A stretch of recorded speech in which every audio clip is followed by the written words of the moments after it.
दिन भर के प्रायोजक हैं Martiya jewels, AK tent and caterers. Sai प्रणाम।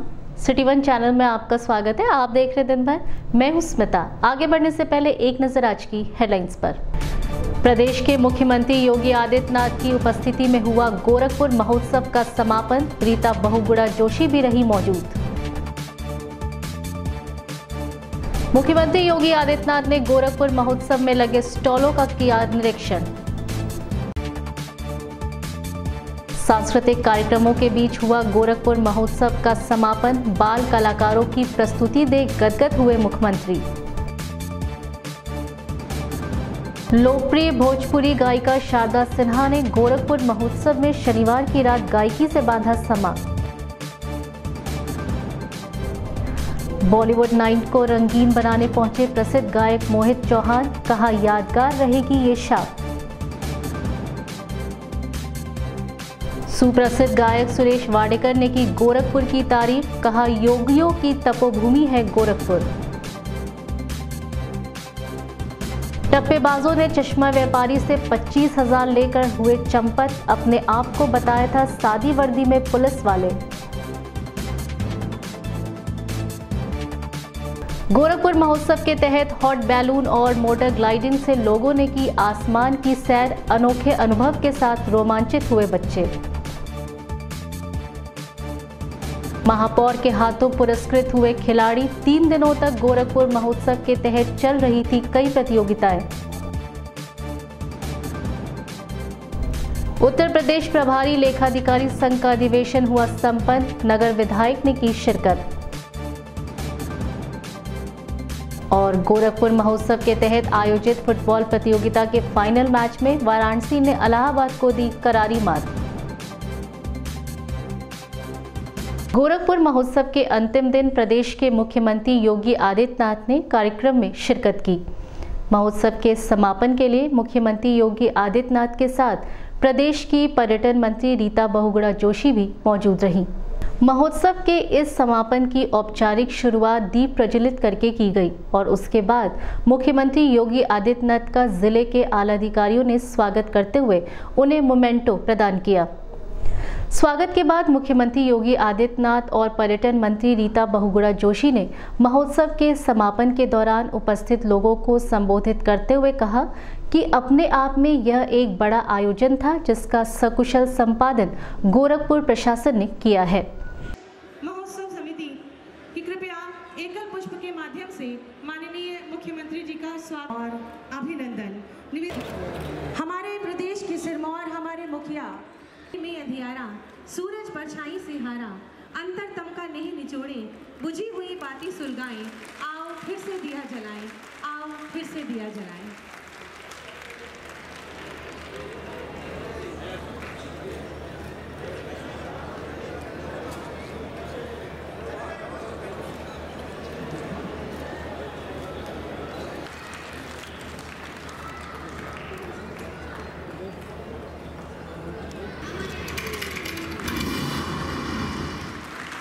बाबा गोरखनाथ की पुण्य भूमि और पूर्वी उत्तर प्रदेश का प्रमुख केंद्र कहे जाने वाले गोरखपुर में तरक्की और विकास के नए युग का सूत्रपात माननीय प्रधानमंत्री श्री नरेंद्र मोदी जी की प्रेरणा से और माननीय मुख्यमंत्री योगी आदित्यनाथ के कुशल मार्गदर्शन में किया जा रहा है। शिक्षा, स्वास्थ्य, सड़क, बिजली, पानी, कृषि, उद्योग और इंफ्रास्ट्रक्चर की चौमुखी विकास योजनाओं के साथ शहर के सौंदर्यीकरण तथा पर्यटन विकास पर भी विशेष जोर दिया जा रहा है। और ये सम्मान और आभार भी व्यक्त करें, साथ ही साथ अपेक्षा करेंगे कि आपका आशीर्वाद यूं ही हमें प्राप्त होता रहेगा। सम्मान और आभार व्यक्त करें स्मृति चिन्ह के माध्यम से। के अलावा अन्य ऐसे महत्वपूर्ण स्थल प्रदेश के अंदर होंगे, उन जनपदों में होंगे जिन्होंने देश की संस्कृति, देश के इतिहास और देश की परंपरा के साथ कुछ विशिष्ट योगदान दिया है। उन स्थलों पर भी इस प्रकार के महोत्सव के कार्यक्रम आयोजित किए जाएं। महोत्सव के पीछे का उद्देश्य ही है लोक परंपरा, लोक संस्कृति और लोक कला को प्रोत्साहित करना। और इस दृष्टि से लगातार दूसरा वर्ष गोरखपुर महोत्सव के दृष्टि से आप सब के लिए उपयोगी रहा होगा। इस दृष्टि से मैं आप सबको हृदय से बधाई देता हूं, अपनी शुभकामनाएं देता हूं और आप सबको लोहड़ी, पोंगल और मकर संक्रांति तक खिचड़ी त्यौहार का भी हृदय से अभी से बधाई देता हूं, उसकी अपनी शुभकामनाएं भी देता हूं। हम सब जानते हैं कि संस्कृति किसी भी राष्ट्र की आत्मा होती है। राष्ट्र केवल एक जमीन का टुकड़ा नहीं होता है। राष्ट्र एक जीता जागता स्वरूप होता है और जीता जागता स्वरूप जमीन के टुकड़े के साथ जब उसकी आत्मा के रूप में उसकी संस्कृति जुड़ती है तो वह एक जीवंत स्वरूप अपने आप को बनाता है।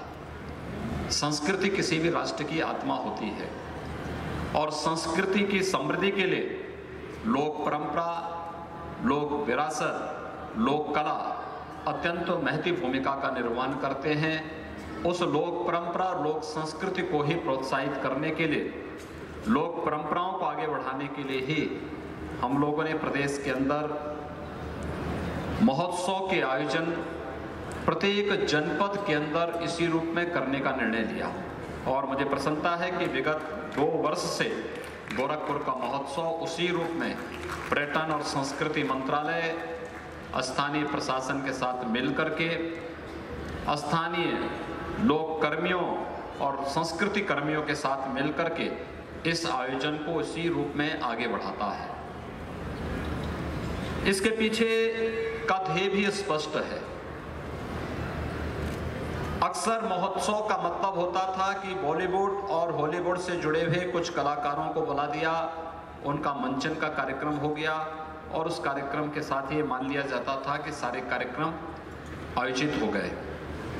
हम हर स्तर के कलाकारों को मंच दें, लेकिन साथ ही साथ समाज की अलग अलग विधाओं से संबंधित कार्यक्रमों के साथ वर्तमान पीढ़ी को भावी पीढ़ी के साथ और भावी पीढ़ी को अपने पुरातन पीढ़ी के साथ जोड़ने का भी एक माध्यम बनाए।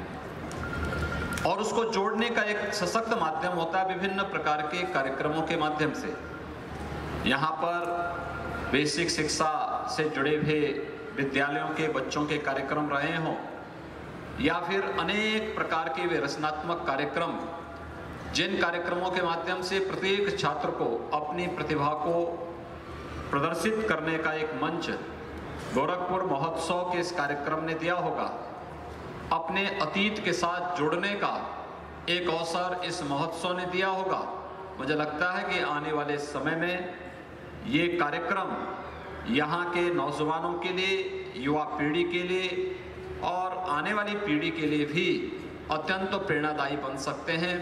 गोरखपुर महोत्सव का एक कार्यक्रम इसी उद्देश्य से यहाँ पर आयोजित भी किया गया है। हम सब जानते हैं महायोगी भगवान गोरक्षनाथ जी की परंपरा से इस महानगर और जनपद का नाम पड़ा। योग की परंपरा देश के यशस्वी प्रधानमंत्री आदरणीय नरेंद्र मोदी जी के कारण दुनिया के अंदर भारत की इस प्राचीन ऋषि प्रसाद को दुनिया ने स्वीकार किया है। जब 21 जून 2016 को पहला योग दिवस संपन्न हुआ, पूरी दुनिया ने भारत की इस परंपरा को नजदीक से महसूस किया। आज दुनिया के 172 देश, वे देश जिनका धर्म में विश्वास नहीं, वे लोग भी योग के साथ जुड़ने में गौरव की अनुभूति करते हैं। वे लोग भी मानते हैं कि नहीं, योग उनके आध्यात्मिक उन्नयन के साथ साथ उनके भौतिक स्वास्थ्य की दृष्टि से भी अत्यंत महत्वपूर्ण है। आखिर योग की परंपरा किसने दी? ये भारत की देन है, भारत की परंपरा की देन है। भारत ने दुनिया को ये दिया है। और आज योग दिवस के रूप में जब 21 जून को इस योग दिवस के कार्यक्रम को हम लोग मनाते हैं, तो इस आयोजन के साथ दुनिया का जुड़ाव, भारत की सांस्कृतिक विरासत को वैश्विक मंच पर मान्यता मिलने जैसी है। इसी प्रकार से कुंभ का आयोजन आपने देखा होगा, हजारों वर्षों से कुंभ के आयोजन के साथ हर भारतीय जन जुड़ता है। इसके लिए सरकार के प्रचार की आवश्यकता नहीं है, सरकार की कोई सुविधा का मोहताज कोई श्रद्धालु नहीं होता है, लेकिन एक सामान्य से पंचांग को देख करके गांव का एक सामान्य व्यक्ति भी सहसा ही पंचांग की उन तिथियों को देख करके कुंभ स्नान के लिए प्रयागराज के लिए प्रस्थान कर लेता है। आवश्यक नहीं कि ट्रेन की सुविधा है, बस की सुविधा है, हवाई जहाज की सुविधा है या क्रूज की सुविधा है या नहीं है, इन सब की चिंता के बगैर अपनी गठरी बांध करके वह कुंभ में स्नान करके उस विशिष्ट नक्षत्रीय योग के अवसर पर पुण्य का भागीदार बनने के लिए उत्सुक दिखाई देता है।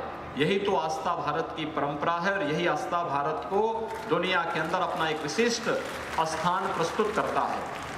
गोरखपुर महोत्सव भी उसका एक हिस्सा बने। सांस्कृतिक रूप से लोक परंपरा की दृष्टि से क्षेत्र अत्यंत समृद्ध है। पूरे देश के अंदर उत्तर प्रदेश, मैं जब उत्तर प्रदेश में मुख्यमंत्री के रूप में मुझे दायित्व सौंपा गया, मैं देखता था कि पर्यटन की अनेक संभावनाएं हमारे पास है। स्पिरिचुअल टूरिज्म का हमारे पास, हेरिटेज टूरिज्म का हमारे पास, इको टूरिज्म का हमारे पास, हर एक प्रकार के टूरिज्म के लिए हमारे पास बहुत सारा स्कोप है, लेकिन लोग उसको आगे नहीं बढ़ने देना चाहते थे। लोग उस बात को लेकर के बहुत प्रोत्साहित नहीं होते थे, उसको प्रोत्साहित नहीं करते थे।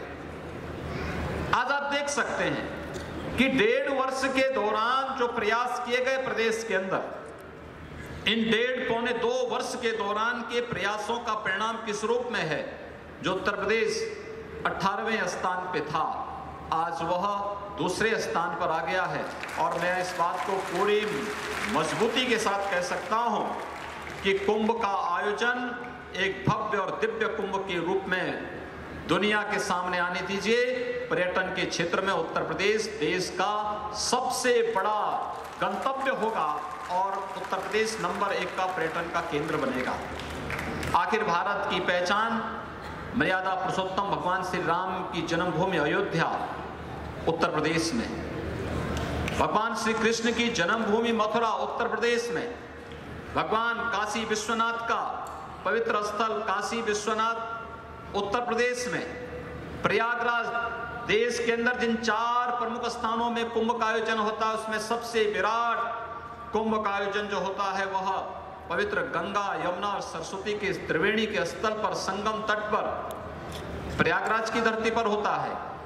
ये कुंभ का आयोजन दुनिया का सबसे बड़ा आयोजन है। मानवता की अमूर्त सांस्कृतिक धरोहर के रूप में अगर यूनेस्को ने इसको मान्यता दी है और आज वैश्विक मान्यता आदरणीय प्रधानमंत्री जी के प्रयासों से कुंभ के आयोजन को प्राप्त हो रहा है, तो वैश्विक मान्यता इस बात को कि वास्तव में कुंभ का आयोजन आने वाले समय में टूरिज्म के लिए भी एक बहुत बड़ा मार्ग खोलने जा रहा है। उत्तर प्रदेश के अंदर तमाम शक्तिपीठ उत्तर प्रदेश के अंदर और तमाम इस प्रकार की वह इको टूरिज्म का हो, हेरिटेज टूरिज्म का हो, ये तमाम केंद्र उत्तर प्रदेश के अंदर है। ये सब कुछ होने के बावजूद प्रोत्साहन का भाव था। लोग अयोध्या जाने में डरते थे, मथुरा जाने में डरते थे, काशी जाने में डरते थे। प्रयागराज में कुंभ के आयोजन को लेकर के लोग जैसे तैसे व्यवस्था करके अपनी जिम्मेदारियों को कुछ दोस्तों के ऊपर थोपने का कार्य करते थे, लेकिन हम लोगों ने कहा नहीं, ये टूरिज्म हमारे लिए महत्वपूर्ण, हम आस्था का भी सम्मान करेंगे, पर्यटन को भी बढ़ावा देंगे और इसके माध्यम से रोजगार सृजन और विकास की संभावनाओं को भी आगे बढ़ाएंगे। और इसलिए मैं कह सकता हूं कि कुंभ का आयोजन आने वाले समय में उत्तर प्रदेश को पर्यटन की दृष्टि से देश और दुनिया का सबसे महत्वपूर्ण केंद्र बनाने जा रहा है। उत्तर प्रदेश पर्यटन की दृष्टि से नंबर 1 पर आएगा। अवसर पर मैं इस महोत्सव समिति को हृदय से साधुवाद दूंगा, जिन्होंने लगातार दूसरे वर्ष गोरखपुर महोत्सव के इस कार्यक्रम को पूरी भव्यता के साथ यहाँ पर आयोजित किया है। उद्घाटन कार्यक्रम प्रदेश के आदरणीय राज्यपाल महोदय के द्वारा यहाँ पर इस कार्यक्रम के माध्यम से इस कार्यक्रम का शुभारंभ किया गया था। आज समापन कार्यक्रम में मुझे आने का अवसर प्राप्त हुआ है। हमारी ये सकारात्मक दृष्टि निश्चित ही न केवल लोक परंपरा और लोक संस्कृति को अपितु केंद्र और प्रदेश सरकारों के रचनात्मक और अच्छे कार्यक्रमों को आगे बढ़ाने में भी एक बड़ी भूमिका का निर्वहन इस प्रकार के आयोजनों के माध्यम से होगा। मैं एक बार पुनः यहाँ पर इस आयोजन में भागीदार बनने वाले या बने उन सभी रंगकर्मियों, संस्कृति कर्मियों, समाज के विभिन्न तबके के नागरिकों के प्रति हृदय से मैं अपनी बधाई देता हूं, उन्हें अपनी शुभकामनाएं देता हूं, उन सबको हृदय से साधुवाद भी देता हूं और विश्वास करता हूं कि यह आयोजन समिति प्रतिवर्ष इस प्रकार के कार्यक्रमों के माध्यम से आम नागरिक के जीवन में एक रचनात्मक परिवर्तन, सकारात्मक परिवर्तन लाने में बड़ी भूमिका का निर्वहन करेगी। आप सबके प्रति मेरी शुभकामनाएं। धन्यवाद। जय हिंद। पूर्वांचल की सबसे बड़ी पहचान है, चाहे आध्यात्म हो, धर्म हो, योग हो या फिर स्वतंत्रता आंदोलन हो, साहित्य हो, राजनीति हो, इस धरती ने गोरखपुर के एक नहीं अनेक बड़े बड़े लोग इस राष्ट्र को, विश्व को दिए हैं। और ऐसे में सिर्फ गोरखपुर के ही विकास नहीं, जिसकी चिंता आपने अभी सुनी, किस तरह से माननीय मुख्यमंत्री जी ने 22 माहों में गोरखपुर के लिए जो करने का प्रयास किया है वो शायद पिछले 50 साल में भी नहीं हुआ होगा। और क्यों?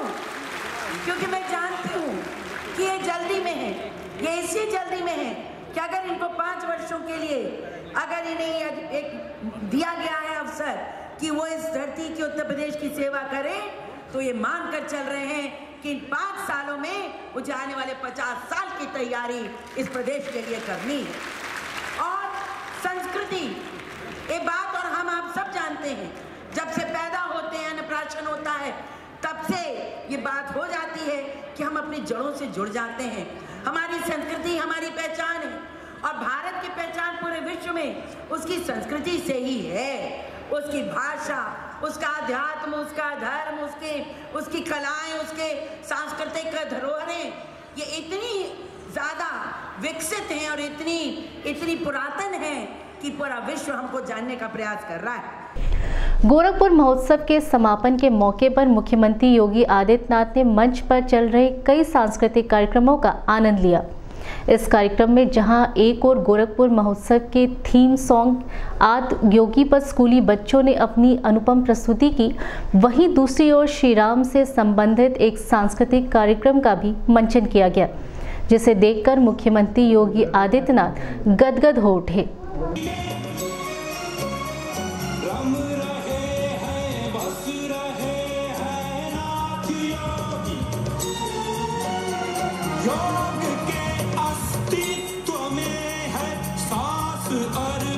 मौन तांडव आदि गुरुकुल का है उत्सव, गोरखपुर का है महोत्सव। आदि गुरुकुल का है उत्सव, गोरखपुर का है महोत्सव। रम रहे हैं नाथ योगी, बस रहे हैं नाथ योगी। रम रहे हैं नाथ योगी, बस रहे हैं नाथ योगी। गोरखपुर का है महोत्सव, आदि गुरुकुल का है उत्सव, गोरखपुर का है महोत्सव। रम रहे हैं नाथ योगी, बस रहे हैं नाथ योगी। रम रहे हैं नाथ योगी, बस रहे हैं नाथ योगी।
प्रदेश के मुख्यमंत्री योगी आदित्यनाथ से गोरखपुर महोत्सव के समापन पर वहां पर लगे अलग अलग स्थानों का विधिवत निरीक्षण किया। 3 दिनों तक गोरखपुर महोत्सव में यह स्टॉल लोगों के आकर्षण का केंद्र बनी रही, जहां पर एक ही कैंपस के अंदर कई कंपनियों ने अपने स्टॉल लगाए थे और साथ ही सरकारी संस्थानों के भी स्टॉल लगे थे। भैया पीछे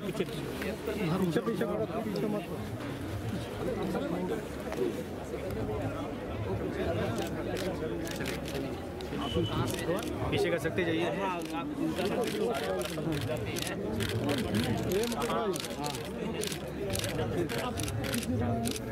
चलिए पीछे हो ज़्यादा हो इधर जगह सामान की जगह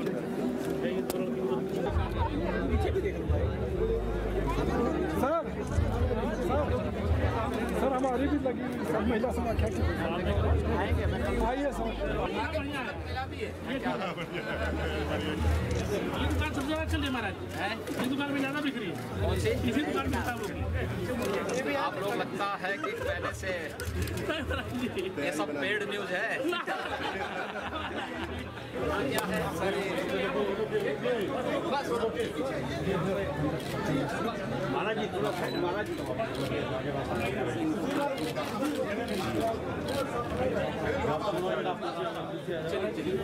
पीछे हो जाओ।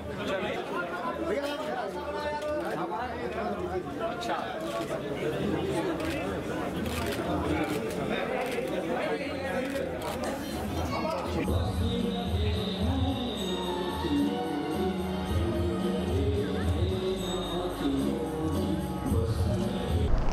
लोकप्रिय गायिका शारदा सिन्हा ने गोरखपुर महोत्सव में शनिवार की रात अपनी गायकी से समा बांध दिया।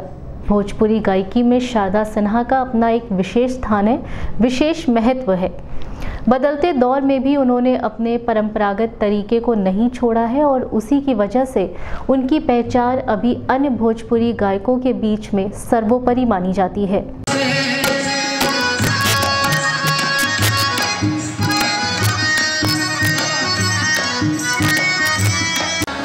सही चीज़ों पर सराहता है और मस्त हो जाता है।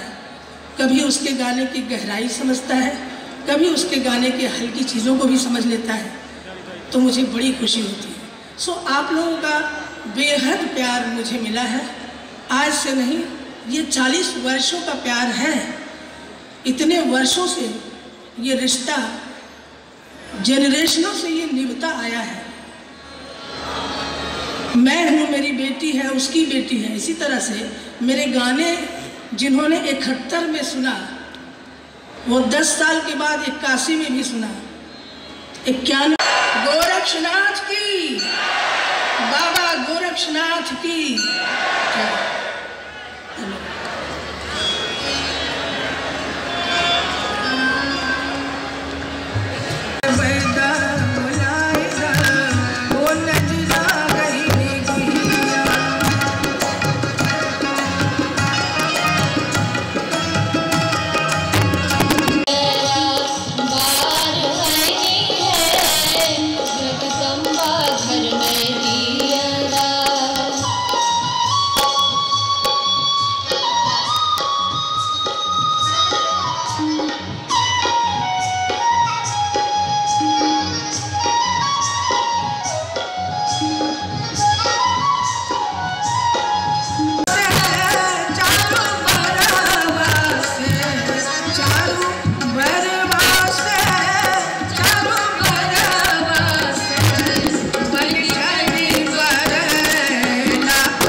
समझते अपनी संस्कृति को और जल्दी से जल्दी एक बहुत बड़ा कलाकार बन जाना चाहते हैं, जो टिकाऊपन में नहीं आता, जो टिक नहीं पाता। मेरा यही कहना है, मेरी एक गुजारिश है आप सबों से।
बॉलीवुड के सुप्रसिद्ध गायक मोहित चौहान की गायकी से गोरखपुर महोत्सव का समापन किया जाएगा। इसी के तहत मोहित चौहान से मीडिया कर्मियों ने मुलाकात कर उनसे बातचीत की और उन्होंने इस संबंध में कहा कि वह गोरखपुर की धरती पर आकर धन्य हो गए हैं और आज की शाम को हमेशा के लिए यादगार बनाने के लिए पूरी तरह से तैयार है। वो मैंने तो अभी एल्बम रिलीज किया था 4-5 साल पहले जी। और उसमें से लोग उठा के और लोग भी गा रहे हैं उस एल्बम के गाने जी। तो एज अ म्यूजिशियन मैं तो संगीत निकालता रहूँगा और मेरे अंदर जो एक्सप्रेशन है चीज़ों का जैसा मैं चाहता हूँ। और उस टाइम पे ये था कि जैसे सीडी बिकते थे उन दिनों में ना, हाँ अब बिकते नहीं, अब वो फ्री डाउनलोड हो जाता है। तो इसलिए बहुत सारे म्यूजिक कंपनीज हैं वो सपोर्ट नहीं करते हैं नॉन फिल्म गानों को ना, ऐसा प्रॉब्लम। हाँ तो ये होता है, लेकिन अभी फिर भी कर रहे हैं, वैसे काफ़ी लोग कर रहे हैं। काफ़ी सारे म्यूजिक कंपनीज के फिल्म का भी नॉन फिल्म सेक्शंस भी हैं और मैं भी अपने नए गानों पे काम कर रहा हूँ और नॉन फिल्म और करूँगा म्यूजिक। बहुत सारे गाने मुझे ऐसे मिले हैं गाने के लिए जो हाई पिच पे मुझे सुनाए गए, तो मैंने उनको फिर स्टूडियो में बोला कि इतनी ऊपर मैं नहीं गाऊंगा, क्योंकि मैं चाहता हूँ मेरी आवाज़ का जो टोन है, जो रस है, हाँ वो मुझे भी आना चाहिए मतलब गाने में। तो मैं फिर उसका वो जो पिच होता है वो अपना कंफर्ट जो होता है, क्योंकि हर सिंगर का एक बेस्ट जो उसका एक रेंज होता है। तो जब गाना, अब मुकेश जी जो गाना गाते थे, अब अगर आप मुकेश जी से ऐसा गाना गवाएंगे जो उनकी रेंज से बाहर है, तो वो मुकेश जी की आवाज़ का आनंद नहीं ले पाएंगे ऑडियंस। तो मेरे ख्याल से वो जो भी सिंगर है उसका जो रेंज है वो कंफर्ट कहते हैं कुछ है ना, वो एक अलग चीज़ है, वो फिल्म के हिसाब से है। लेकिन रैप जो है वो हमारे देश में एकदम नया है अभी, और उसको अभी बहुत ज़्यादा आगे जो सुनते हैं रैप या सुनना चाहते हैं वो एक अलग तबका है। और हमारे यहाँ उसकी प्रथा, हमारे यहाँ मेलोडी की प्रथा है और इमोशनल गाने की प्रथा है, चाहे वो भजन हो, चाहे गज़ल हो, चाहे प्रेम गीत हो, हाँ कुछ भी हो, हाँ सरल संगीत हो, तो ऐसा है। सुप्रसिद्ध गायक सुरेश वाडेकर गोरखपुर महोत्सव में शिरकत करने से पहले मीडिया से रूबरू होते हुए गोरखपुर के बारे में अपने विचार साझा किए। एक सवाल के जवाब में उन्होंने कहा कि गायकी अभी भी वही है, लेकिन उसके आयाम बदल गए हैं। म्यूजिकली तो ऐसे अंतर कोई है ही नहीं, क्योंकि वही 7 सुर है, टोटल 12 सुर हैं, और थोड़ा वक्त के हिसाब से जो भी बदलाव आता है वो तो कपड़े लत्तों में भी आता है, खाने पीने में भी आता है, तो गाने बजाने में भी आ गया है। सब अच्छा ही है और सब सरस्वती की सेवा कर रहे हैं, तो सब अच्छा है। सर, भजन गायकी को युवा किस प्रकार से देखते हैं?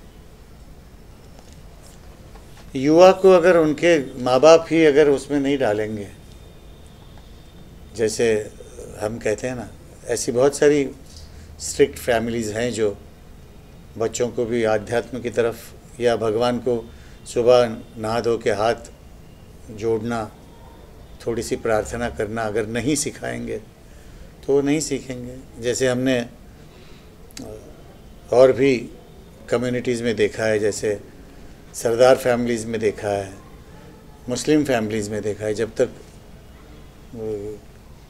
नमाज नहीं पढ़ते हैं या एक ओंकार नहीं गाते हैं तब तक खाने की थाली सामने देते ही नहीं बच्चों के। तो वो इतना कंपल्शन हो जाता है कि उनको उसकी आदत पड़ जाती है, फिर अपनी रोज़मर्रा की ज़िंदगी में भी वही फॉलो करते हैं। ऐसा हिंदू धर्म में भी हमारे हो जाए तो बहुत बड़ी बात हो जाएगी। अभी वक्त एक छोटे से ब्रेक का, मिलते हैं ब्रेक के बाद। 50,000 की गोल्ड ज्वेलरी की खरीद पर 10,000 की चांदी की पायलें या डायमंड ज्वेलरी मुफ्त। सरकारी कर्मचारियों के लिए अतिरिक्त छूट। मर्तिया ज्वेल्स, प्रथम तल, Jalkal building, Golghar, town hall Chowk, Gorakhpur. AK tent and caterers. हमारी मुख्य विशेषताएं: सभी सरकारी एवं अर्ध सरकारी समारोह। हमारी खासियत: रैली, चुनाव, विवाह, कथा जैसे आयोजनों को भव्यता के साथ करना। हमारे यहाँ उपलब्ध है जर्मन हैंगर वाले pandal, sound, light, LED, VIP stage, flower decoration और स्विस कॉटेज। संपर्क करें अमरीश श्रीवास्तव 9839016009 9935590811। नमस्ते, मैं दिया मिर्जा। आप देख रहे हैं गोरखपुर का नंबर 1 चैनल सिटी 1। आप देख रहे हैं गोरखपुर का नंबर 1 चैनल सिटी 1। हाय, मैं ईशान और आप देख रहे हैं गोरखपुर का नंबर 1 चैनल सिटी 1। आप देख रहे हैं गोरखपुर का नंबर 1 चैनल सिटी 1। मैं हूं दिव्या दत्त। हेलो गाइस, मैं दिलजीत दोसांझ। आप देख रहे हैं सिटी 1 गोरखपुर का नंबर 1 चैनल। हेलो एवरीबॉडी, मैं हूं कृष्णा अभिषेक और आप देख रहे हैं गोरखपुर का number 1 channel city 1। Hi Manmeet, I am Hameed with Hameed bros और आप देख रहे हैं गोरखपुर का number 1 channel city 1 channel. Hey guys, it's 8 Cash. You are watching Gorakhpur city 1 number 1 channel. Hi, मेरा नाम है तुषार जोशी। सिटी 1 चैनल के रीलॉन्च पे ऑल द ब्रेक के बाद आपका स्वागत है। आइए देखते हैं दिन भर। सादी वर्दी में अपने आप को पुलिस कहने वाले 4 टपकेबाजों ने सिवान से चश्मा व्यापारी का रेती चौक पर मुन्ना कुमार पुत्र स्वर्गीय राम प्रसाद निवासी फतेहपुर सिवान का टप्पेबाजों ने 25,000 व 8 पीस कीमती चश्मा लेकर फरार हो गए। अपने आप को पुलिस कहते हुए जो सादी वर्दी में थे, मौके पर कोतवाली पुलिस पहुंचकर मुकदमा दर्ज कर लिया है।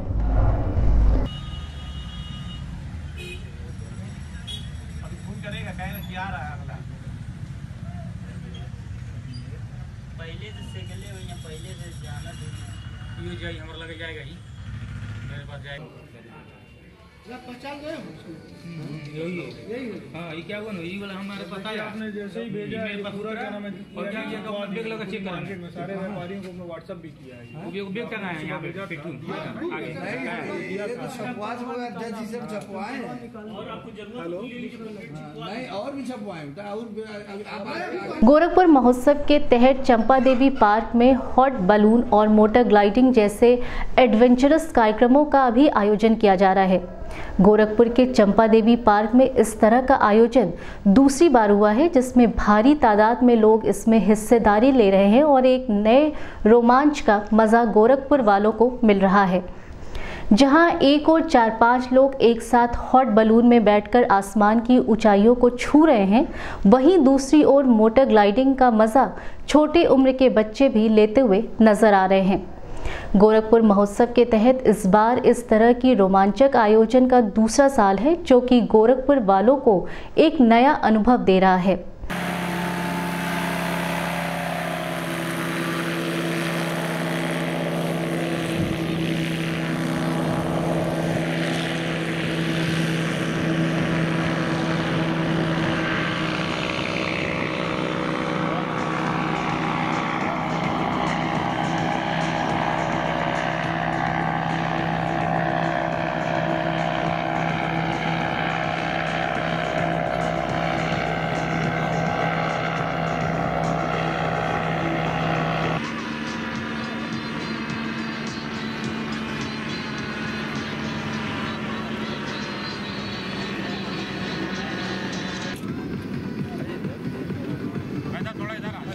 हम लोग आ रहे हैं।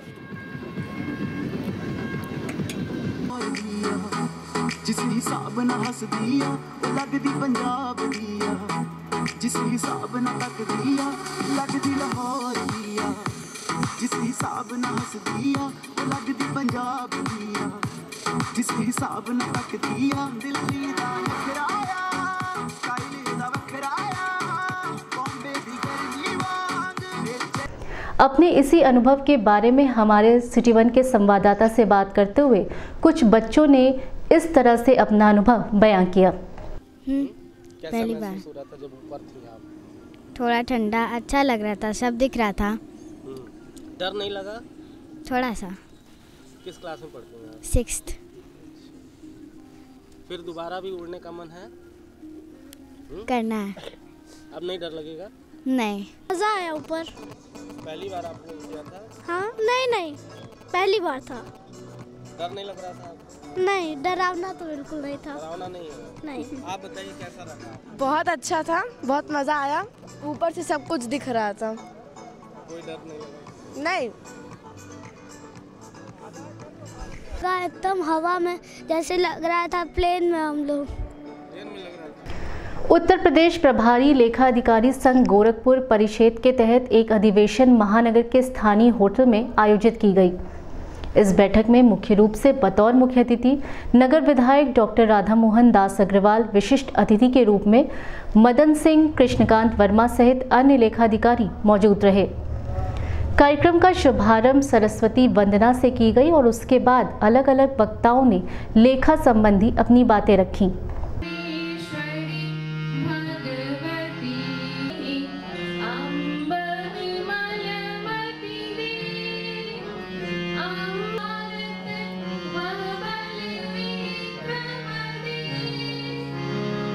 सबसे अंतिम कड़ी हम ही हैं जो खंडों में अभियंत्रण विभागों में जहां भारी व्यय विकास कार्यों के होते हैं, हमें उसका समाधान, उसके लेखा का संकलन, लेखा की जांच और उसके संबंध में आवश्यक टिप्पणियां करते हैं ताकि विकास हेतु लगाए गए धन का समुचित उपयोग हो सके।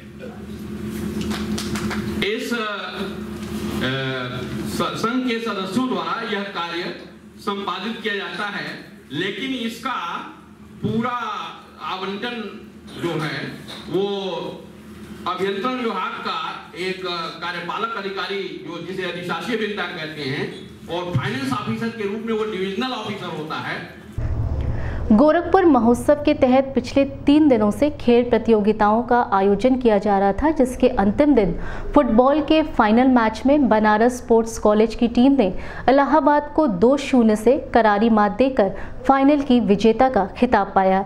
यह खेल प्रतियोगिताएं गोरखपुर के रीजनल स्पोर्ट्स स्टेडियम के मैदान में आयोजित की गई।